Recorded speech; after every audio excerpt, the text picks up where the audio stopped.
Yo fam, how you doing? Today, let's something that I like to do when there's a lot of volatility and it's really difficult. Let's call this a something that I do to handle lots of volatility. You can get away with waiting a bit longer and trading a little bit smaller size, especially if the volatility is like slightly difficult, unreadable, and then you can get and try trade on the second names, like not like the main names, but like the second tier names. And that's today how I was able to piece together $703 after fees, not including hedge. Maybe I'm down maybe $7 on that, so maybe let's say 710. Um, and because there was such wild volatility in the wake of yesterday's big mover PROK, I was able to make a little bit of money. So, anyways, that's nice here today. Um, Let me get out. Let's just make sure I don't have any open orders here. I don't want to accidentally be trading something while I'm in the video. Yeah, SUGP looked terrible pre-market. The 5 minute actually doesn't show really how bad it looked, but it looked like it was testing here under. It tested the VWAP, or not the VWAP, the 200 EMA, which is on the daily, which is it's a significant level that lots of traders use, and it looks like it tested it a few times and then got rejected, and then now it's trending down. The volume was really low. Out of the open, it caught a bid. I started trading it little by little, and then I really made progress kind of at the lows just recently down here, taking a decent sized position off the lows. Really dangerous, but it worked out. I don't know. I got 7,500 shares, which was 3x what I was trading it at normally. And I guess it's whatever. I didn't even make that much money on it. I'm only at 490 on it. But having said that, there's danger everywhere. Day trading's risky. C'est la vie. This one, CLDI, the one that's moving right here, was really difficult. Super, super tricky.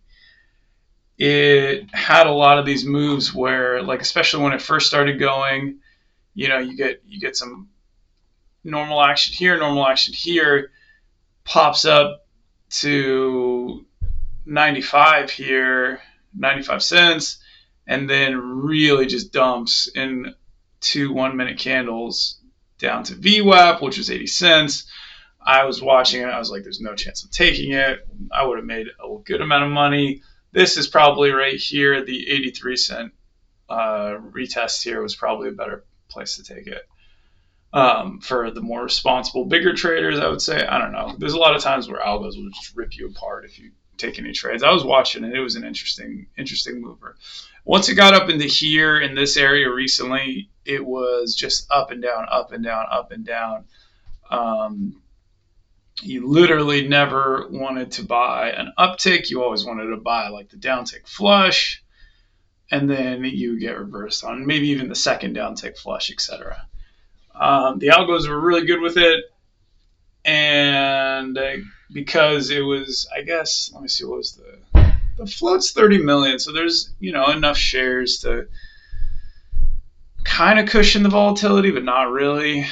I think it was trying to mirror PROK yesterday, where it just like halted, and then now it's finally popping over 50 cents, which was kind of like the anticipated move all through this area here, and then you wanted that explosion here, you didn't get it, and then now you're getting a little bit of a move.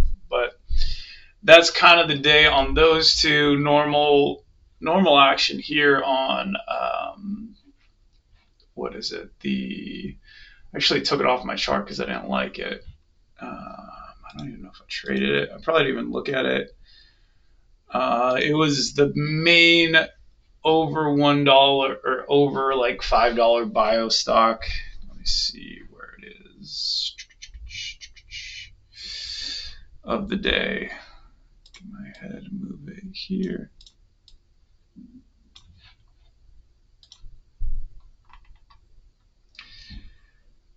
ASBP. No, wrong one.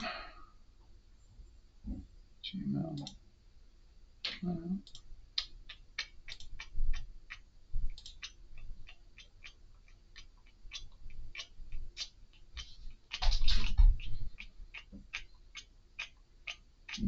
Oh, maybe I didn't even. You know what I can do? I can look back here.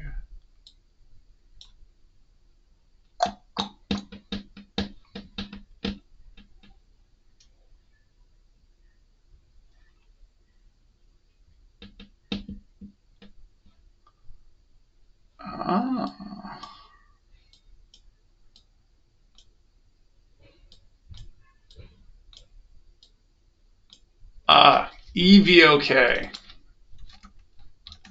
You're gonna be EVOK. Yeah, I actually have traded this name before. It has what is the float? 20. It's 1 million share float, higher price. I didn't trade it today.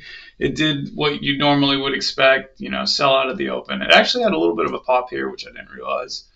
Nice little curl, but this was kind of expected, the sell here. It's holding up now into the 11:20, like halfway through 11 hour, and we'll see how it goes the rest of the day, but I'm not going to trade it. And that's about it for the day. I was, not trading with any crazy size. I didn't trust the spreads as much. I didn't trust the fills. In fact, one trade, I forgot what it was. I got racked on the fills, but it's okay. Yeah. So this is kind of what happened. CLDI especially was a name that was everything on the level 2, not looking good, like at all, and then it would just follow the chart pattern. So that is something to watch out for. A lot of these stocks have like specific characteristics, and they're gamed in certain ways, like as in like which algos or market makers are on. Sometimes they game the 1 minute chart more, and like the level 2 is kind of readable and makes it predictable, and then sometimes the what's that called? Sometimes the chart is gamed. It's like chart or level 2 or both, or bids or asks. And so like all these, like you really have to just be like on the lookout for like, what's kind of gamed and what's like fake information. So having said that, I'm going to wrap up here. I'll catch you guys tomorrow. And it was great talking to you. Remember, day trading is risky. This is not investment advice. I actually don't recommend this to anybody. Manage your risk if you do day trade. And I will talk to you later.